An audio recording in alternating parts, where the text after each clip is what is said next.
பெண்களுக்கு ஏற்படும் சின்னப்பை நீர் கட்டிகள், கற்குழாய் அடைப்பு, கர்ப்ப கட்டிகள், முட்டை வளர்ச்சியின்மை, லோ ஹெமஜ், லோ எண்டோமெட்ரிக் திக்னஸ் போன்ற பிரச்சனைகளை சரி செய்து இயற்கையான முறையில் கருத்தரிக்க எத்னிக் ஹெல்த் கேர் இயற்கை கருத்தரிப்பு மையம். தொடர்ந்து தமிழகத்தின் வானிலை நிலவரம் குறித்த தகவல்களை தருகிறார் செய்தியாளர் ஜெனிஃபர்.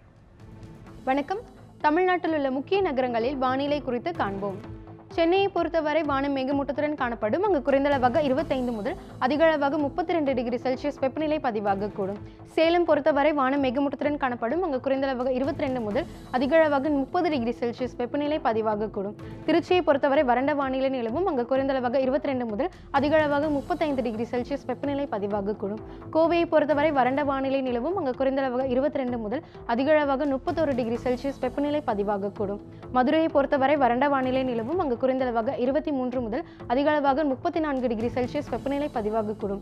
திருநெல்வேலியை பொறுத்தவரை வறண்ட வானிலை நிலவும். அங்கு குறைந்தளவாக 25 முதல் அதிகளவாக 36 டிகிரி செல்சியஸ் வெப்பநிலை பதிவாகக்கூடும்.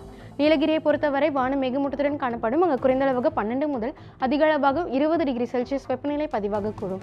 வேலூரை பொறுத்தவரை வானம் மேகமூட்டத்துடன் காணப்படும். அங்கு குறைந்தளவாக 24 முதல் அதிகளவாக 29 டிகிரி செல்சியஸ் வெப்பநிலை பதிவாகக்கூடும். புதுச்சேரியை பொறுத்தவரை வானம் மேகமூட்டத்துடன் காணப்படும். அங்கு குறைந்தளவாக 26 முதல் அதிகளவாக 30 டிகிரி செல்சியஸ் வெப்பநிலை பதிவாகக்கூடும். இத்துடன் வானிலை குறிப்புகள் நிறைவடைகின்றன. நன்றி.